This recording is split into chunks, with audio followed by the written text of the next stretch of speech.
Good morning, good evening, and good afternoon. This is Professor Diaz, and today I want to work on Lab 5 with you. So Lab 5 is importing the math, pi, and pow functions. This is going to be using what we did in the lecture in the last video. So the goal of this lab is to use those functions and to get a feel for them. You want to create a command line program that calculates the surface area and volume of a sphere given that the user provides the radius. So that's going to be that float input, and then we put some text in there. And then we have a couple examples in the figures. And then we have our software requirements.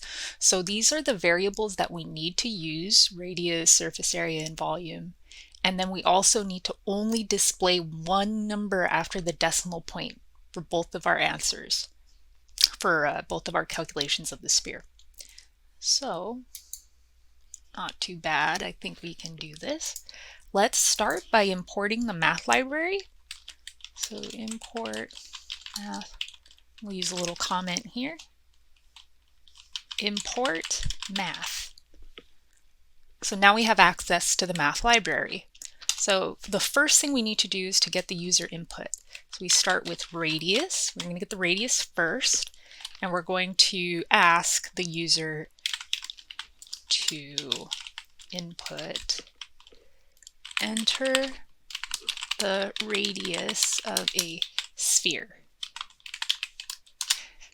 And we want this input to then be converted into a float, which is why we're using the float on the outer side. All right. So the calculation for surface area can be found online. So surface area is 4 pi r squared. So we'll go ahead and program that in. Not too rough for us. So surface area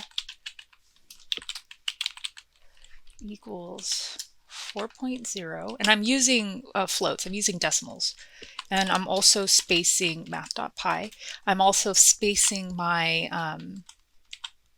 my code properly instead of having things be mushed up together, because that makes it a little harder to read. And the goal of having code, especially with comments like that, is that you can read it and work with it. Okay, so I'm going to go ahead and we're going to use the pow function. So it should be radius squared. Oops. Radius 2.0. And that should give us our surface area. So we'll double check. Okay. We'll double check that we get everything right. So surface area, radius, then we need volume, and then 4 pi r squared, 4 pi r squared. Okay, looks good. So for volume, what is the volume of a sphere?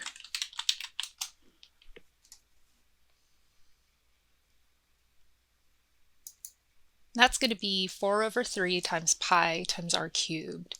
So we could program that in too. So we'll start by declaring our variable volume. We'll set it equal to 4.0 divided by 3.0, and then times math dot pi times math. I don't know why I keep messing that up. Dot pow, and it's the radius cubed. All right. Okay. So it looks like we have the formula for our surface area, the formula for our volume, and we can calculate our answers. We have all 3 variables that were required: radius, surface area, and volume. And now we'll get to our outputs. So first, let's go ahead and print a divider. 1, 2, 3, 4, 5, 6, 7, 8, 9, 10. It's just to make the code look clean, the output look clean. So we're going to print surface area. And then recall we use the concatenation operator to glue two strings together. And according to the project requirements, we need to only display one number after the decimal point for both of these outputs. So to do that, we need to use what we learned last week. So we start with quotation marks, curly braces, colon, comma, dot, 1F.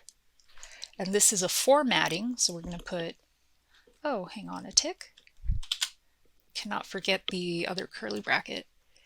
Okay, so we're going to say dot format, and this is going to be surface area. All right, I'm going to go ahead and give it a shot. And then let me actually look at what they put. So 3.25.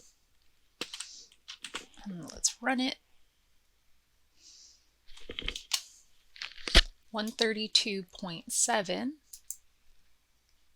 That's correct. Now let's go ahead and get the output for the volume. Let's do this. It's just similarly volume colon space plus colon comma dot 1F curly brace dot format. And the thing we want to format this time is the volume. So let's go ahead and run this again. We're going to do 3.25. And 43.8. Looks like we got the correct answer, so we passed the sanity check. The thing that's not passing the sanity check here is this 3 in front of the enter the radius of a sphere. I'm going to have to get rid of, I must have accidentally put a 3 somewhere.